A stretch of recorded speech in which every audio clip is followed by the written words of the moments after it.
Hello to all dear students and welcome again. प्राणी जगत हम पढ़ रहे हैं और नेक्स्ट टॉपिक हमारे पास कोर्डेटा या रज्जुकी प्राणी। तो सबसे पहले आप देखिए, कशेरुकी संघ के प्राणियों में तीन मूलभूत जो लक्षण पाए जाते हैं उनकी हम बात कर लेते हैं। सबसे पहला लक्षण है पृष्ठ रज्जु का पाया जाना, यानी नोटोकोड कशेरुकी संघ के प्राणियों में मिलेगी। दूसरा लक्षण है पृष्ठ खोखली तंत्रिका रज्जु का मिलना, डोर्सल होलो नारुकोड यहाँ पर पाई जाती है। और तीसरा है पेयर्ड फेरेंजियल गिल स्लिट की उपस्थिति, युग्मित ग्रसनी क्लोम छिद्र का पाया जाना। तो ये तीनों जो लक्षण है वो कोर्डेट्स के फंडामेंटल करेक्टरिस्टिक्स है, आप लोगों को याद रखने हैं। पृष्ठ रज्जु आपको यहाँ पे दिख रही है, फेरेंजियल गिल स्लिट्स आपको यहाँ पे नजर आ रही है, क्लोम छिद्र, और पृष्ठ खोखली तंत्रिका रज्जु भी यहाँ पर पाई जाती है।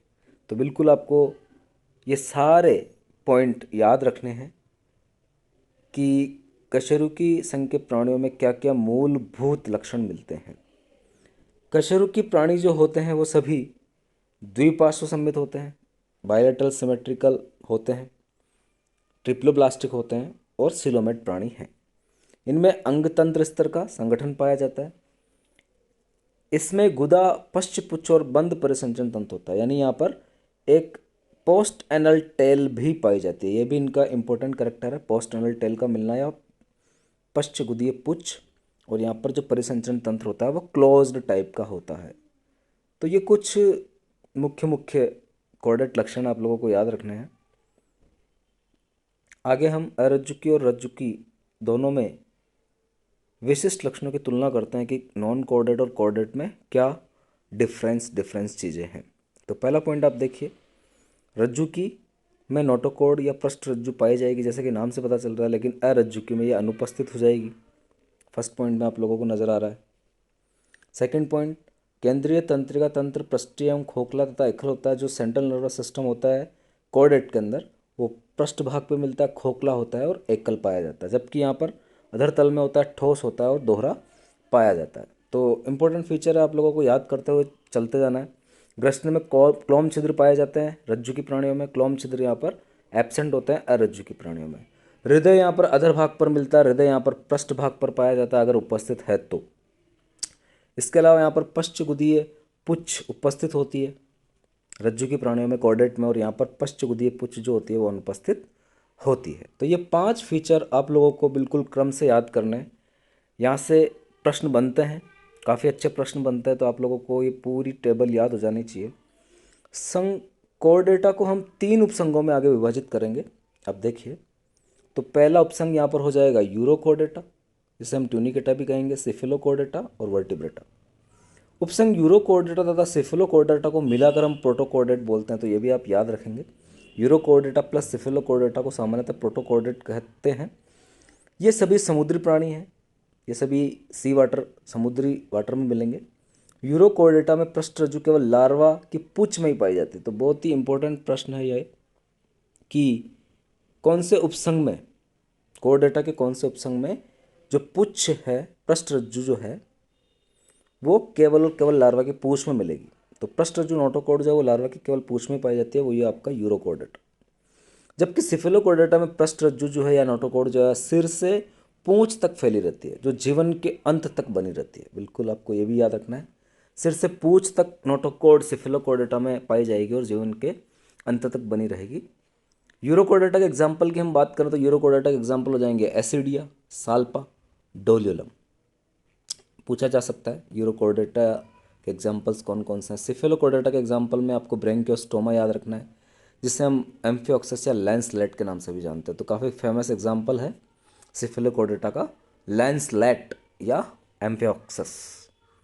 कशेरुकी संघ के प्राणी में पृष्ठ रज्जु भ्रूणीय अवस्था में पाई जाती है। बिल्कुल भ्रूणीय अवस्था में यहाँ पर नोटोकोड दिखाई देगी। वयस्क अवस्था में ये पृष्ठ रज्जु जो है एक बोनी या कार्टिलेज से बनी हुई मेरुदंड में परिवर्तित हो जाती है, वर्टिबल कॉलम में परिवर्तित हो जाती है। कशेरुकी रज्जु की भी है, किंतु सभी रज्जु की कशेरुकी नहीं होते हैं। यानी ये हम बात करें तो कशेरुकी प्राणी जो है वो कॉर्डेट है, लेकिन सभी कॉर्डेट जो है वो वर्टिब्रेट नहीं होते हैं। आप लोगों को बिल्कुल ऊपर वाले डिस्कशन से ये बात पता चल जाएगी। रज्जुकी के मुख्य लक्षण के अतिरिक्त कशेरुकी में 2, 3 या 4 प्रकोष्ठ वाला पेशीय अधर हृदय भी होता है। अधर हृदय हमने देखा भी है, तो याद रखना है आपको, यहाँ पर अधर हृदय मिलेगा। वृक्क उत्सर्जन और जल संतुलन का कार्य करते हैं, तथा जो पक है, आगे हम देखते हैं फिन्स की बात करते हैं। पक या फिन या पाद के रूप में 2 जोड़ी युग्मिक उपांग यहाँ पर पाए जाते हैं। उपसंग वर्टिब्रेटा को हम पुनः निम्न उपवर्गों में बांट सकते हैं, तो आपको ये टेबल याद रखनी है। वर्टिब्रेटा का डिवीजन किया गया 2 भागों में, एग्नेथोस्टोमेटा और ग्नेथोस्टोमेटा। अब एनेथोस्टोमेटा में हम ऐसे प्राणियों को रखते हैं जो उनमें जबड़ों का अभाव होता है, एग्नेथा भी इसे बोलते हैं। एग्नेथा भी आप यहाँ पर याद रखेंगे, इसे कहा जाता है एग्नेथा। और ग्नेथोस्टोमेटा में जबड़े उपस्थित होते हैं। तो सबसे पहली चीज़ आपको ये याद रखनी है। अब एग्नेथा में केवल एक ही वर्ग को सम्मिलित किया गया, साइक्लोस्टोमेटा, लेकिन ग्नेथोस्टोमेटा में पिसीज और टेट्रापोड्स को यहाँ पर इंक्लूड किया गया। पिसीज में फिन्स उपस्थित होंगे और यहाँ पर लिम्स पाए जाएंगे। पिसीज की फिर से 2 क्लास है, कॉन्ड्रिक्थिज और ऑस्ट्रिक्थिज। कार्टिलेजिनस फिशेज कॉन्ड्रिक्थिज में आएगी और बोनी फिशेज ऑस्ट्रिक्थिज में आएगी।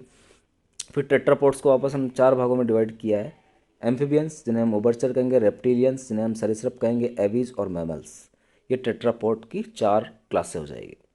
तो ये एक मोटा मोटा वर्टिब्रेटा का जो वर्गीकरण यहाँ पर दे रखा है, काफ़ी इंपॉर्टेंट है, आप अच्छे से दिमाग में बिठा लेना। सबसे पहला वर्ग है हमारे पास साइक्लोस्टोमेटा, और साइक्लोस्टोमेटा के मुख्य मुख्य फीचर्स के आगे हम बात करते हैं। साइक्लोस्टोमेटा वर्ग के प्राणी जो है वो मछलियों पर बाह्य परजीवी होते हैं, तो आपको ये याद रखना है। साइक्लोस्टॉम्स मछलियों पर बाह्य परजीवी है, एक्टोपैरासाइट है फिशेस के ऊपर। इनका शरीर लंबा होता है और श्वसन के लिए 6 से 15 जोड़ी क्लोम छिद्र यहाँ पर पाए जाते हैं, गिल्स मिलते हैं। साइक्लोस्टॉम में बिना जबड़ों का चूषक और वृत्ताकार मुख होता है। यहाँ पर जो चूषक होते हैं वो बिना जबड़ों के होते हैं, वृत्ताकार मुख पाया जाता है। तो फीचर आपको याद रखना है। इसके शरीर में शल्क और युग्मित पंखों का अभाव होता है, युग्मित फिनों का अभाव होता है, शल्क भी यहाँ पर नहीं पाए जाते हैं। कपाल तथा मेरुदंड उपास्थिल होता है, फिर से इंपॉर्टेंट फीचर है यहाँ पर। परिसंचरण तंत्र बंद प्रकार का मिलता है। साइक्लोस्टॉम समुद्री होते हैं, किंतु जनन के लिए ये अलवणीय जल में जाते हैं, प्रवास करते हैं। तो बिल्कुल आप लोगों को ये याद रखना है कि ये जनन करने के लिए अलवणीय जल में प्रवास कर रहे हैं। जनन के कुछ दिन के बाद ये मर जाते हैं। इसके लार्वा कायांतरण के बाद वापस समुद्र में लौट जाते हैं। यानी यहाँ पर हमें कैटाड्रोमस और एनाड्रोमस दोनों ही प्रकार का माइग्रेशन दिखाई दे रहा है, वो भी आपको याद रखना है। एग्जाम्पल आपको याद रखना है, पेट्रामाइजोन जिसे हम लैम्प्रा भी बोलते हैं, और मिक्जिन जिसे हम हैग फिश के नाम से भी जानते हैं। तो आप लोगों को बिल्कुल जो माइग्रेशन है वो भी याद करना है। यहाँ पर 2 प्रकार का माइग्रेशन हो जाएगा। एक प्रकार तो हो जाएगा आपका कैटाड्रोमस, आप लोगों को याद रखना है कैटाड्रोमस। और ऐसी फिशेज जो कैटाड्रोमस माइग्रेशन दिखाती है वो फ्रेश वाटर टू सी में माइग्रेट करेगी। और इसका उल्टा, अगर कोई ऐसी फिश है जो सी वाटर से फ्रेश वाटर में जा रही है, तो उस फिश को हम एनाड्रोमस फिश बोल देंगे, या एनाड्रोमस प्रकार का माइग्रेशन कह देंगे। तो दोनों ही प्रकार के माइग्रेशन आपको यहाँ पर याद रखना है। कैटाड्रोमस से हमारा मतलब हो गया कि ऐसे जीव जो कि स्पॉनिंग करने के लिए, जनन करने के लिए fresh water to sea water में जाते हैं, उन्हें हम कैटाड्रोमस एनिमल्स बोल देंगे। और ऐसे ऑर्गेनिज्म जो कि स्पॉनिंग के लिए सी वाटर से फ्रेश वाटर में आते हैं, उन्हें हम एनाड्रोमस ऑर्गेनिज्म कह देंगे। जैसे मुख्य रूप से फिशेज की हम बात करते हैं तो उनके लिए ये कैटाड्रोमस और एनाड्रोमस वर्ड हम यहाँ पर यूज करेंगे। जबड़ा रहित कशेरुकी में आप लोगों को पेट्रामाइजोन याद रखना है और हैग फिश मिक्जिन याद रखनी है। आगे हम कॉन्ड्रिक्थीज की बात करते हैं, जिसमें कार्टिलेजिनस मछलियों को रखा गया है। इनका शरीर धारा रेखीय होता है, समुद्री प्राणी है। इनका अंतकंकाल उपास्थिल होता है, ये याद रखना है। मुख अधर तल पर स्थित होता है। पृष्ठ रज्जु चिरस्थायी पाई जाती है, यानी पूरे जीवन काल तक नोटोकोड मिलेगी। क्लोम छिद्र जो हैं वो अलग अलग होते हैं तथा ओपरकुलम या प्रच्छस से ढके हुए नहीं होते हैं। तो कार्टिलेजिनस फिशेज में ओपरकुलम नहीं पाया जाता है। वेरी वेरी इंपॉर्टेंट फीचर आप लोगों को याद रखना है। जो गिलाच्छद है वो यहाँ पर नहीं मिलता है। त्वचा दृढ़ और सूक्ष्म पट्टाभ सल्क युक्त होती है। प्लेकोइड स्केल्स यहाँ पर मिलते हैं। आप पट्टाभ सल्क का मतलब हो गया प्लेकोइड स्केल यहाँ पर पाए जाते हैं, तो आप लोगों को प्लेकोइड स्केल याद रखना है।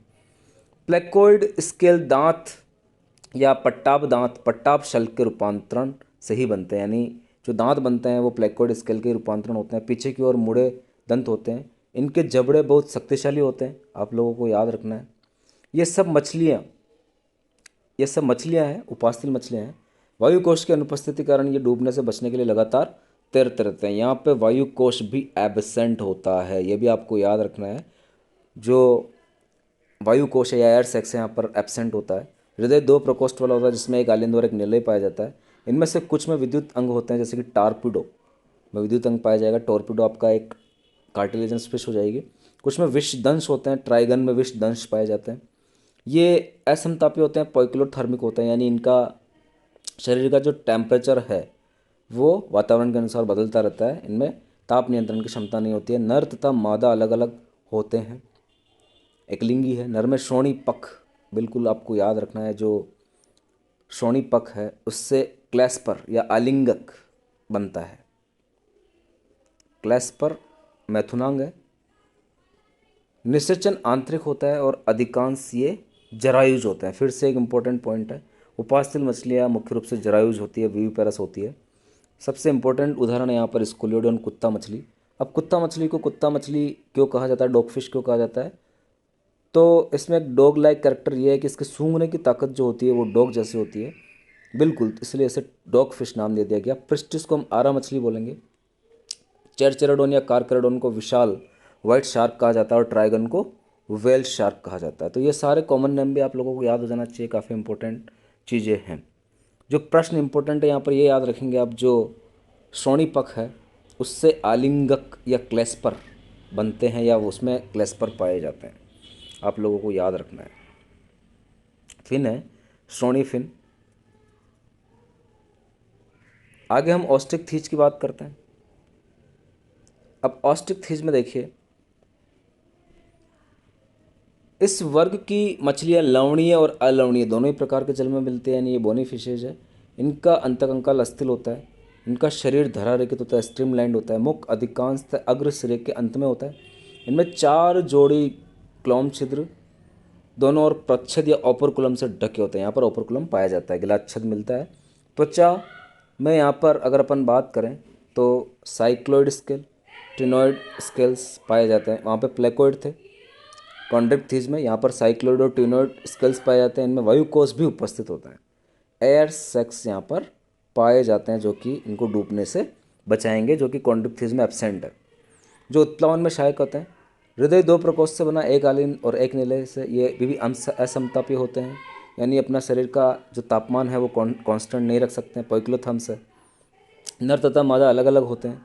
ये अधिकांशतः अंडस होते हैं, जबकि कॉन्ड्रिक्ट थीज में जरायुज मछलियों को हमने देखा था, ये ओविपेरस है। निषेचन बाह्य होता है, परिवर्धन प्रत्यक्ष पाया जाता है। उदाहरण है समुद्री में एक्जोसिटस की हम बात करेंगे, जिसे हम उड़न मछली बोलेंगे।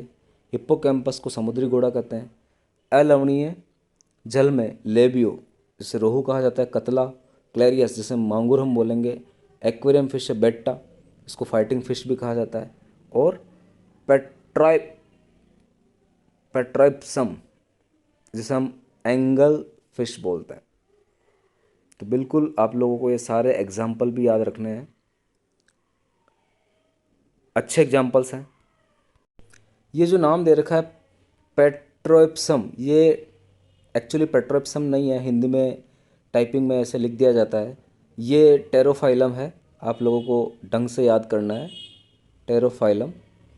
और इस टेरोफाइलम को हम एंगल फिश या एंजल फिश के नाम से जानते हैं। तो ये आपको अच्छे से याद करना है। जिसके पास इंग्लिश बुक है, इंग्लिश बुक भी देख लें। तो ऑस्टिक थीज हमारा कंप्लीट हो जाता है। एम्फीबिया, रेप्टिलिया और मैमल्स हम आगे की क्लास में पढ़ेंगे। तब तक आप ऑस्टिक थीज, कॉन्ड्रिक्ट थीज, साइक्लोस्टॉम्स और हमने कोर्डेटा जहाँ से शुरू किया है उसे आप अच्छे से कर लीजिए। श्रोणी पख या श्रोणी फिन जो मैंने बोला है, इन्हें पेल्विक फिन कहा जाता है। ये आप याद रखेंगे। और ये पेल्विक फिन ही क्लैस्पर बनाता है, जो कि कॉपुलेटरी ऑर्गन है कॉन्ड्रिक्थिज फिशेस के अंदर। आप लोगों को बिल्कुल अच्छे से याद रखना है। काफ़ी इंपॉर्टेंट प्रश्न है। तो आप यहाँ तक आप कंप्लीट कीजिए। Thank you very much.